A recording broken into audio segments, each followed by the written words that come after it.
Welcome to this rapid revision video looking at helping the wounded, this time medical and nursing services. We'll start off with the men, the Royal Army Medical Corps. The RAMC were the Army's organisation for medical care. This meant the health of the soldiers as well as the wounded. You can see their logo there. The badge consisted of the staff of Asclepius and a serpent, both ancient Greek medical symbols, and its motto was "Faithful in Adversity." The RAMC consisted of everyone from doctors and surgeons to ambulance drivers and orderlies who did more menial tasks like cleaning. The RAMC grew from 9,000 men in 1914 to a whopping 113,000 by 1918. A small number of RAMC orderlies were conscientious objectors who wanted to contribute to the war effort but without having to fight on moral grounds. The RAMC eventually allowed doctors aged up to 45 to serve abroad. They had to quickly deal with the new and horrifying wounds of World War I, which we've covered in other lessons. Anyway, the Royal Army Medical Corps are only getting a brief mention here, but I don't want to underestimate their real importance. They are the ones who are operating much of the evacuation chain, which you may have seen in previous videos. If you haven't, I'd advise you to go back and have a look at that too. What about the women then? In the nursing services, the line between civilian and military was somewhat blurred. Nurses were often civilians, but they worked under the orders, direction and to a certain extent the discipline of the army. The first group was the Queen Alexandra's Imperial Military Nursing Service, which was attached to the army. These were professional and well-trained nurses. They provided hospital and field nurses near the front line. Although there were only 700 strong in 1914, there were 23,000 of these professional nurses by 1918. They provided the professional core of the nursing services, and they could be frustrated by the enthusiastic amateurs joining their ranks.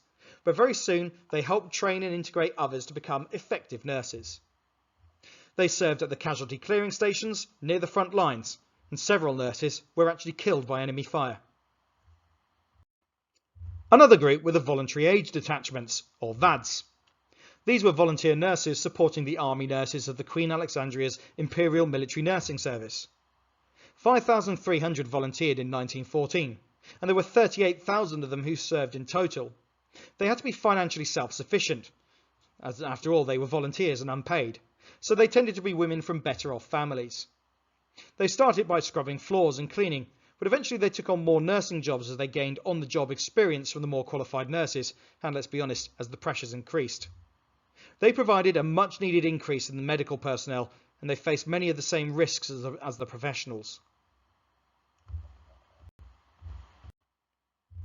Our last group is the First Aid Nursing Yeomanry, or Fannies.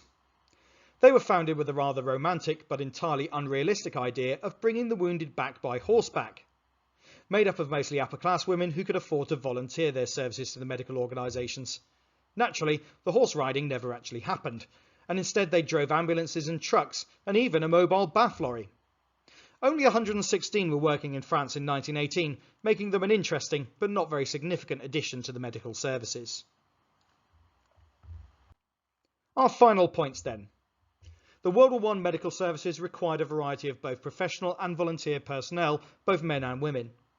The RAMC consisted of men who provided general healthcare as well as assistance to the wounded. This was part of the British Army, and it was the Royal Army Medical Corps.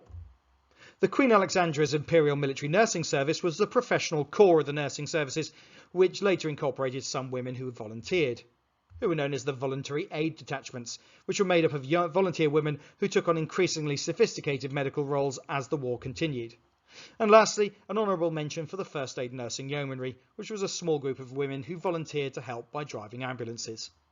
And that concludes this rapid revision video looking at the main services that worked as nurses. And that includes the men of the Royal Army Medical Corps. If you want to know more about the work that they actually did, I urge you to have a look at my earlier video on the evacuation chain, because it's all along that evacuation chain that these men and women would work. So without further ado, I'll say thanks very much for watching this video. I hope it's been useful to you and has given you the information that you need. If it has, please like the video, and you can also subscribe to the channel. In terms of dealing with the sorts of techniques that doctors would use at the front lines and in the hospitals, we'll be looking at that in a future video. So this really has been a rapid revision session. Thanks very much for watching, and goodbye.